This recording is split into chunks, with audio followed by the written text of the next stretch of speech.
ಓಂ ಧೃತೇಶ್ಚ ಮಹಿಮ್ನಃ ಅಸ್ಯ ಅಸ್ಮಿನ್ನುಪಲಬ್ಧೇಃ ಓಂ. ಏಷ ಸೇತುಃ ವಿಧೃತಿಃ ಯೇಷಾಂ ಲೋಕಾನಾಂ ಅಸಂಭೇದಾಯ.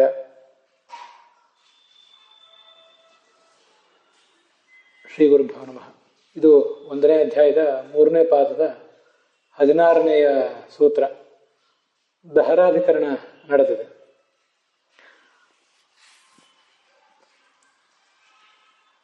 ಅಣುಭಾಷ್ಯದ ವ್ಯಾಖ್ಯಾನ ರೂಪವಾದ ತತ್ವಮಂಜರಿಯಲ್ಲಿ ತಥಾ ಸ ಸೇತುರು ವಿಧೃತಿರೇಷಾಂ ಲೋಕಾನಾಂ ಅಸಂಭೇದಾಯ ಇತಿ ಸರ್ವಲೋಕಧಾರಣ ಸಮರ್ಥಃ ಸೇತುರಾಶ್ರಯಃ ಇತ್ಯುಕ್ತೇಃ. ಸರ್ವಲೋಕವನ್ನು ಧರಿಸುವ ಸಾಮರ್ಥ್ಯವುಳ್ಳಂತಹ ಸೇತು ಎಂಬುದಾಗಿ ಈ ಭಗವಂತನನ್ನೇ ವರ್ಣಿಸಿದ್ದಾರೆ. ಈಗ ಈ ಛಾಂದೋಗ್ಯ ಉಪನಿಷತ್ತಿನ ಮಾತನ್ನು ನಾವು ಗಮನಿಸೋಣ. ಇದು 8ನೇ ಅಧ್ಯಾಯದಲ್ಲಿ ಬಂದಿರುವಂತಹ ಒಂದು ವೇದವಾಕ್ಯ. ದುಃಖರಹಿತನಾದಂತಹ ಪರಮಾತ್ಮನ ಪ್ರಾಪ್ತಿಯಿಂದಲೇ ದುಃಖನಾಶ ಅಂತ ವರ್ಣಿಸುವಂತಹ ಪ್ರಸಂಗ ಇದೆ.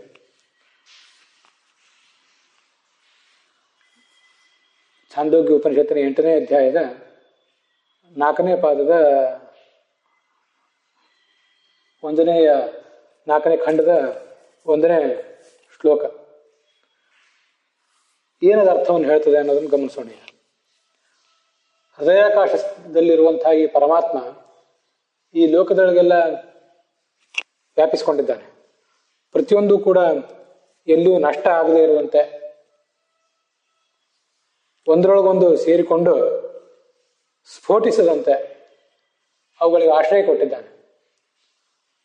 ಮುಂದೆ ಹಗಲು ರಾತ್ರಿಗಳನ್ನು ಕೂಡ ಅವನೇ ನಿಯಮಿಸ್ತಾನೆ.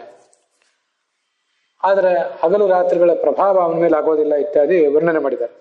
ಅಸಂಭೇದ ಅಂದರೆ ಲೋಕಗಳು ಸಂಭಿನ್ನ ಆಗುವುದು, ನುಚ್ಚು ನೂರಾಗುವುದರಿಂದ ಅಸಂಭೇದಾಯ, ನುಚ್ಚು ನೂರಾಗದಂತೆ ಮಾಡಿರುವಂಥವನು ಇವನೇ ಆಗಿದ್ದಾನೆ ಅಂತ ಅದರ ಅರ್ಥ. ಆ ಛಾಂದೋಗ್ಯ ಭಾಷ್ಯದಲ್ಲಿ ಮುಂದೆ ಸೇತುಶ್ಚಾಪಿ ವಿಧಾರಣಾತ್ ಚಿತಮಸ್ಮಿನ್ ಜಗತ್ ಸರ್ವಂ ಇತಿ ಸೇತು ರೀತಿರಿತಃ ಅಂತ ವರ್ಣನೆ ಮಾಡಿದ್ದಾರೆ. ಇವನನ್ನು ಸೇತು ಅಂತ ಯಾಕೆ ಹೇಳ್ತಾರೆ ಅಂದರೆ ಎಲ್ಲವನ್ನೂ ಧರಿಸಿರುವುದರಿಂದ ಈತ ಸೇತು. ಶಿಂಜು ಬಂಧನೆ ಅಂತ ಅಸ್ಮಿನ್ ಈ ಪರಮಾತ್ಮನಲ್ಲಿ ಜಗತ್ ಸರ್ವಂ ಸಂಪೂರ್ಣ ಜಗತ್ತು ಕೂಡ ಸಿತಂ ಬಂಧಿಸಲ್ಪಟ್ಟಿದೆ, ಅವನಲ್ಲಿ ಸಂಬದ್ಧವಾಗಿದೆ. ಅವನ ಒಳಗೆ ಅಂಟಿನಂತೆ ಈ ಜಗತ್ತೆಲ್ಲವನ್ನು ಹಿಡಿದಿಟ್ಕೊಂಡಿರುವುದರಿಂದ ಆತನಿಗೆ ಸೇತು ಅಂತ ಹೇಳ್ತಾರೆ. ಸೇತುರಾಮ ಅನ್ನೋ ಹೆಸರನ್ನು ಕೇಳಿರ್ತೇವೆ. ಸೇತುವನ್ನು ಕಟ್ಟಿದ ರಾಮ ಅಂತ ಒಂದು ಅರ್ಥ, ಇಲ್ಲಂತಲ್ಲ. ಸ್ವಯಂ ತಾನೇ ಸೇತುವಾದಂಥ ರಾಮ. ಸೇತುಶ್ಚಾಸವ ರಾಮಶ್ಚ ಸೇತುರಾಮ, ಇದು ನಮಗಿಲ್ಲಿ ಕಂಡು ಬರುವಂಥ ಅರ್ಥ. ಇಲ್ಲದೆ ಹೋದರೆ ಸೇತುಕೃತ್ ರಾಮ ಸೇತುರಾಮ, ಸೇತುವನ್ನು ನಿರ್ಮಿಸಿದ ರಾಮ, ಅದು ರಾಮಾವತಾರಕ್ಕೆ ಸಂಬಂಧಪಟ್ಟದ್ದು. ತಾನೇ ಸೇತುವಾದವನು ಅನ್ನುವಂಥ ಕರ್ಮಧಾರಯ ಸಮಾಸ ಏನಿದೆ, ಇದು ಭಗವಂತನ ಎಲ್ಲ ರೂಪಗಳಿಗೂ ಕೂಡ ಅನ್ವಿತ ಆಗುವಂಥ ಅರ್ಥ. ಸೇತು ಆಶ್ರಯ ಇತ್ಯುಕ್ತೇ. ಯೇಷೋಂತರ್ಹೃದಯ ಆಕಾಶ ತಸ್ಮಿನ್ ಸೇತೆ ಸರ್ವಸ್ಯ ವಶಿ ಇತಿ ವಾಜಸನೆಯ ಶ್ರುತವು.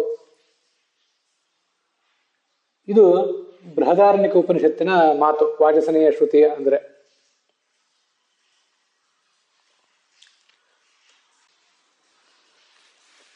ಯಹ ಯೇಷೋ ಅಂತಃ ಹೃದಯ, ನಮ್ಮ ಹೃದಯದ ಒಳಗಡೆ ಯಾವ ಈ ಏನೊಂದು ಆಕಾಶ ಇದೆ, ಆ ಆಕಾಶದಲ್ಲಿ ಸರ್ವಸ್ಯ ವಶಿ, ಜಗತ್ತೆಲ್ಲವನ್ನು ತನ್ನ ವಶದೊಳಗೆ ಇಟ್ಕೊಂಡಿರುವಂತಹ ಪರಮಾತ್ಮ ಶೇತೆ ವಾಸ ಮಾಡಿಕೊಂಡಿದ್ದಾನೆ ಅಂತ ಅದರ ತಾತ್ಪರ್ಯ. ಯತ್ ಪುಂಡರೀಕಂ ಹೃದಂ ಪುರಮಧ್ಯ ಸಂಸ್ಥಂ ತತ್ರಾಪಿ ದಹರಂ ಗಹನಂ ವಿಶೋಕಃ ತಸ್ಮಿನ್ ಯದಂತಹ ತದುಪಾಸಿತವ್ಯಂ ಇತಿ ತೈತ್ತರೀಯ ಶ್ರುತೌ ಚ ಐಕಾರ್ಥ್ಯ ಪ್ರತೀತೇಃ. ಇದು ಮಹಾನಾರಾಯಣ ಉಪನಿಷತ್ತಿನ ವಾಕ್ಯ.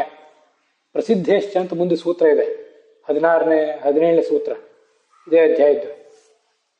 ಆ ಸೂತ್ರದಲ್ಲಿ ತತ್ರಾಪಿ ಗಹನಂ ವಿಶೋಕಃ ತಸ್ಮಿನ್ ಯದಂತಸ್ತದುಪಾಸಿತವ್ಯಂ ಇತಿ ಪ್ರಸಿದ್ಧೇಶ್ಚ ತದಂತಸ್ಥತ್ವಾಪೇಕ್ಷತ್ವಾತ್ ನ ಸುಶಿರಶ್ರುತಿ ವಿರೋಧ. ಅಲ್ಲಿ ತತ್ರಾಪಿ ದಹರಂ ಅಂತಿದೆ, ಅದು ದಹರಂ ಅಲ್ಲ, ದಹ್ರಂ ಅಂತ ಹೀಗಾಗಬೇಕು, ಅದನ್ನ ತಿದ್ಕೋಬೇಕು. ಹ ಮತ್ತು ರ ಎರಡದು ಕೂಡ ಒತ್ತಕ್ಷರ ಆಗಬೇಕು ಉಪನಿಷತ್ತಿಗೆ ಅನುಸಾರವಾಗಿ. ಆ ಸೂತ್ರ ಭಾಷ್ಯವನ್ನು ಕೂಡ ಇದನ್ನು ಕೇಳುವವರು ಗಮನಿಸಬೇಕು. ಪ್ರಸಿದ್ಧೇಶ್ಚ ಅನ್ನೋ ಸೂತ್ರದ ಭಾಷ್ಯವನ್ನು ದಹ್ರಂ ವಿಪಾಪಂ ಪರಮೇಶ್ವರಭೂತಂ ಯತ್ಪುಂಡರೀಕಂ ಪುರಮಧ್ಯ ಸಂಸ್ಥಂ ತತ್ರಾಪೆ ದಹ್ರಂ ಗಹನಂ ವಿಶೋಕಃ ತಸ್ಮಿನ್ ಯದಂತಸ್ತದುಪಾಸಿತವ್ಯಂ ಅಂತ ಅದರ ಪಾಠ. ಹೃದಯ ಎಂಬುದು ಪುರ, ಆ ಪುರದ ಮಧ್ಯದಲ್ಲಿ ಒಂದು ಸಣ್ಣ ಕಮಲ ಇದೆ.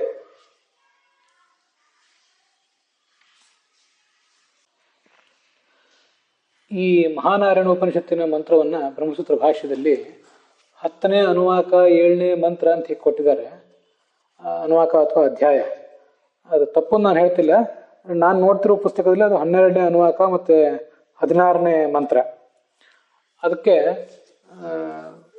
ಏನು ಧೀರೇಂದ್ರ ತೀರ್ಥರು ಮೊದಲಾದವರು ವ್ಯಾಖ್ಯಾನ ಮಾಡಿದ್ದಾರೆ ಅನ್ನೋದನ್ನು ಈಗ ಇಲ್ಲಿ ಹೇಳ್ತೇನೆ. ಮುಂದೆ ಬ್ರಹ್ಮಸೂತ್ರ ಭಾಷ್ಯದ ಶ್ರವಣವನ್ನೇ ನಾವು ಮಾಡಿದಾಗ ಆ ಮಂತ್ರಗಳಿಗೆ ಭಾಷ್ಯ ದೀಪಿಕಾ ಮೊದಲಾದ ಕಡೆ ಜಗನ್ನಾಥ ಯತಿಗಳು ಇತ್ಯಾದಿಗಳು ಏನು ಅರ್ಥ ಹೇಳ್ತಾರೆ ಅನ್ನೋದನ್ನು ಮುಂದೆ ನೋಡೋಣ. ಈ ಮುಕ್ತಿ ಸಾಧನೀಭೂತಾಂ ದಹರೋಪಾಸ್ತಿಮಾಹ, ನಮ್ಮ ಮುಕ್ತಿಗೆ ಸಾಧನವಾದ ದಹರೋಪಾಸನೆಯನ್ನು ಇಲ್ಲಿ ವರ್ಣನೆ ಮಾಡಿದ್ದಾರಂತೆ.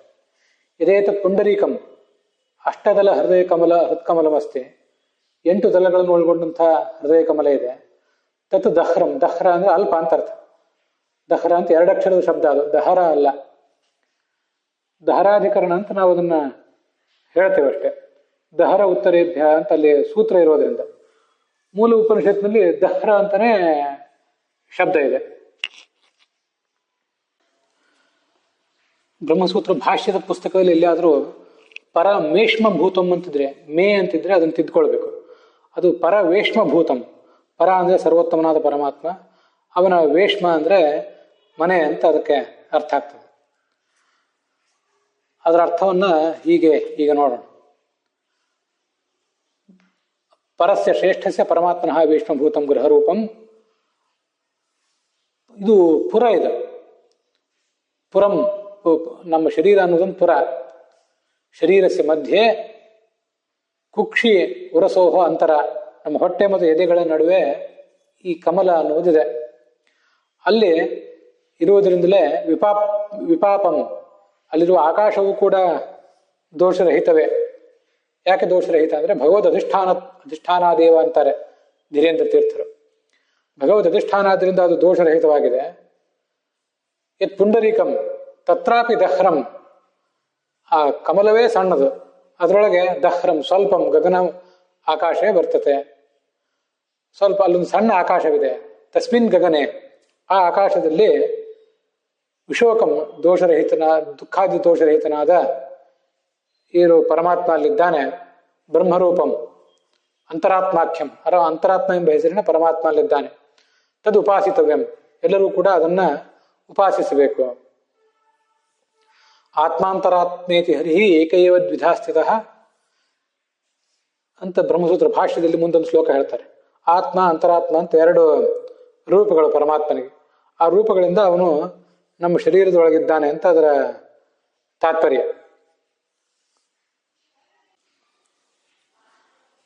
ತಸ್ಯೈವ ಬಿಂಬತ್ವಾನ್ ಮೋಚಕತ್ವಾಚ್ಚ ಅಂತಲೂ ಹೇಳ್ತಾರೆ ಧೀರೇಂದ್ರ ತೀರ್ಥರು. ಇದೇ ಆತ್ಮ ಎಂಬ ರೂಪವೇ ನಮಗೆಲ್ಲರಿಗೂ ಬಿಂಬ, ನಮಗೆ ಮುಕ್ತಿದಾಯಕವಾದಂತಹ ರೂಪವೂ ಕೂಡ ಅದೇ ಆಗಿದೆ. ಹೀಗೆ ಪ್ರಸಿದ್ಧೇಶ್ಚ ಅನ್ನೋ ಸೂತ್ರಕ್ಕೆ ದಹರಾಕಾಶ ಸ್ಥಿತ, ಈ ನಮ್ಮ ಹೃದಯ ಕಮಲದಲ್ಲಿರುವ ಆಕಾಶದಲ್ಲಿ ಇರುವ ವ್ಯಕ್ತಿ ನಾರಾಯಣ ಅಂತಲೇ ಪ್ರಸಿದ್ಧಿ ಇರುವುದರಿಂದ ಅಂತ ಆ ಸೂತ್ರದ ಅರ್ಥ. ಈಗ ಆ ಸೂತ್ರದ ಅರ್ಥವನ್ನು ಇಲ್ಲಿ ಹೇಳಿಬಿಟ್ಟಿರುವುದರಿಂದ ಮುಂದೆ ಅದನ್ನ ಮತ್ತೆ ನಾನು ವರ್ಣಿಸ್ಲಿಕ್ಕೆ ಹೋಗೋದಿಲ್ಲ.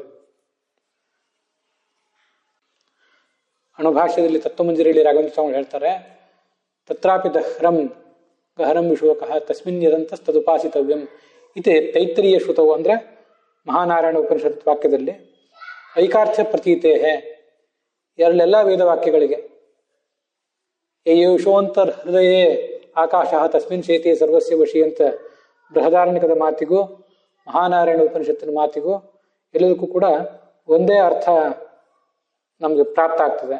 ಈ ಅರ್ಥವನ್ನು ಸ್ವೀಕರಿಸಿ ಇಲ್ಲಿರುವಂಥವನು ನಾರಾಯಣ ಅಂತಲೇ ನಾವು ಭಾವಿಸಬೇಕು ಅಂತ ಅದರ ತಾತ್ಪರ್ಯ. ಮುಂದೆ 122ನೇ ಗದ್ಯ ಭಾಗದಲ್ಲಿ ಈ ಒಂದು ಪ್ರಶ್ನೆ ಮಾಡ್ತಾರೆ. ಆ 122ನೇ ಭಾಗವನ್ನು ನೋಡುವುದಕ್ಕಿಂತ ಮುಂಚೆ ಇದರ ಅರ್ಥವನ್ನು ನೋಡೋಣ. ಧೃತೇಶ್ಚ ಮಹಿಮ್ನಃ ಅಸ್ಯ ಅಸ್ಮಿನ್ ಉಪಲಬ್ಧೆ ಅನ್ನೋದಕ್ಕೆ ಏನರ್ಥ ಅಂತ. ಏಷ ಭೂತಾಧಿಪತಿ ಏಷ ಭೂತಪಾಲ ಬೃಹದಾರಣ್ಯಕ ಉಪನಿಷತ್ತು. ಇವನೇ ಎಲ್ಲ ಭೂತಗಳಿಗೆ ಅಧಿಪತಿ, ಅವರನ್ನು ಕಾಪಾಡುವವನು ಇವನೇ. ಇತ್ಯಾದಿ ಅಸ್ಯ ಮಹಿಮ್ನಃ ಅಸ್ಮಿನ್ ಉಪಲಬ್ಧೇ. ಆ ಭಗವಂತನ ಮಹಿಮೆಯನ್ನು ಹೃದಯಾಕಾಶದಲ್ಲಿರುವಂತಹ ಭಗವಂತನಿಗೆ ವರ್ಣನೆ ಮಾಡಿದ್ದಾರೆ. ಧಾರಕತ್ವ ಅನ್ನುವ ಗುಣ ಇರುವುದಲ್ಲದೆ ಅವನು ಜಗತ್ತಿನ ಅಧಿಪತಿ ಅಂತ ಕೂಡ ವರ್ಣಿಸಿದ್ದಾರೆ ಅಂತ ಅರ್ಥ. ಹೃದಯಸ್ಥನಾದವನಿಗೆ ಚೇತನದ ಒಡೆತನ ಮೊದಲಾದ ಗುಣಗಳಿವೆ. ಹೀಗೆ ಅಸ್ಯ ಈ ಭಗವಂತನ ಧಾರಕತ್ವ ಮೊದಲಾದ ಗುಣಗಳು ಅಸ್ಮಿನ್ ಹೃದಯಾಕಾಶ ಸ್ಥಿತನಾದವನಲ್ಲಿ ಉಪಲಬ್ಧೇ ಕಂಡಿವೆ ಅಂತ ಈಗ ಅದರ ಅರ್ಥ. ಬೃಹದಾರಣ್ಯಕ ಹೇಳುವಂತೆ ಏತಸ್ಮಿನ್ ಖಲು ಅಕ್ಷರೇ ಗಾರ್ಗೆ ಆಕಾಶ ಓತಶ್ಚ ಪ್ರೋತಶ್ಚ. ಈ ಅಕ್ಷರ ಶಬ್ದವಾಚ್ಯನಾದ ಪರಮಾತ್ಮನಲ್ಲಿ ಆಕಾಶ ಇದೆ. ಆಕಾಶ ಶಬ್ದವಾಚ್ಯರಾದ ಲಕ್ಷ್ಮೀದೇವಿಯು ಆಶ್ರಿತಳಾಗಿದ್ದಾಳೆ. ಏತಸ್ಯವ ಅಕ್ಷರಸ್ಯ ಪ್ರಶಾಸನೆ ಗಾರ್ಗಿ. ಇದು ಬೃಹದಾರಣ್ಯಕದ ಮಾತು. ಬೃಹದಾರಣ್ಯಕದಲ್ಲೇ ಒಂದೇ ಪ್ರಸಂಗದಲ್ಲಿ ಇವು ಬಂದಿರುವಂತಹ ಬೇರೆ ಬೇರೆ ವಾಕ್ಯಗಳಿವೆ. ಅದರ ಅರ್ಥ ಹೀಗಾಗ್ತದೆ, ಈಗ ನೋಡೋಣ. ಬೃಹದಾರಣ್ಯಕದ 5ನೇ ಅಧ್ಯಾಯದಲ್ಲಿ ಇಚ್ಛಾ ಮಾತ್ರದಿಂದ ಲೋಕಗಳನ್ನು ಧರಿಸಿರುವವನು ನಾರಾಯಣ ಅಂತ ವರ್ಣನೆ ಮಾಡ್ತಾ ಈ ಒಂದು ಮಾತನ್ನು ಹೇಳ್ತಾರೆ. ಏತಸ್ಯವ ಅಕ್ಷರಸ್ಯ ಪ್ರಶಾಸನೆ ಗಾರ್ಗಿ ಸೂರ್ಯ ಚಂದ್ರಮಸವು ವಿಧೃತವು ತಿಷ್ಠತಃ. ಗಾರ್ಗಿ ಅಂತ ಯಾಜ್ಞವಲ್ಕ್ಯರು ಗಾರ್ಗಿಗೆ ಸಂಬೋಧಿಸುವಂಥ ಮಾತಿದು. ಅಕ್ಷರ ಶಬ್ದವಾಚನಾದ ಪರಮಾತ್ಮ ಇಚ್ಛೆ ಮಾತ್ರದಿಂದಲೇ ಈ ಸೂರ್ಯ ಬ್ರಹ್ಮರುದ್ರರು ಅವರನ್ನು ಹಿಡಿದಿಟ್ಕೊಂಡಿದ್ದಾನೆ. ಶ್ರೀದೇವಿ ಭೂದೇವಿಯರನ್ನ ಅವನು ತನ್ನ ಹಿಡಿತದಲ್ಲಿಟ್ಕೊಂಡಿದ್ದಾನೆ. ಸೂರ್ಯಚಂದ್ರರನ್ನ ತನ್ನ ಹಿಡಿತದಲ್ಲಿಟ್ಕೊಂಡಿದ್ದಾನೆ. ನಿಮಿಷ ಮುಹೂರ್ತ ಇವೆಲ್ಲವೂ ಕೂಡ ಆತನ ಅಧೀನದಲ್ಲಿವೆ. ಇದು ಏತಸ್ಯವ ಅಕ್ಷರಸ್ಯ ಪ್ರಶಾಸನೆ ಗಾರ್ಗಿ ಅನ್ನುವ ಮಾತಿನ ಅರ್ಥ. ಏತಸ್ಮಿನ್ ಖಲು ಅಕ್ಷರೇ ಗಾರ್ಗಿ ಆಕಾಶ ಓತಶ್ಚ ಪ್ರೋತಶ್ಚ ಅನ್ನುವಲ್ಲಿ ಆಕಾಶ ಅಂದ್ರೆ ಅದು ಆಕಾಶ ಶಬ್ದವಾಚ್ಯಳಾದ ಆಕಾಶದ ಅಭಿಮಾನಿಯಾದಂತಹ ಲಕ್ಷ್ಮೀದೇವಿ. ಅವಳು ಇವನಲ್ಲಿ ಆಶ್ರಿತಳಾಗಿದ್ದಾಳೆ ಅಂತ ಇನ್ನೊಂದು ಮಾತಿಗೆ ಅರ್ಥ. ದ್ಯಾವಾ ಪೃಥಿವ್ಯವು ಶ್ರೀಭೂಮಿ.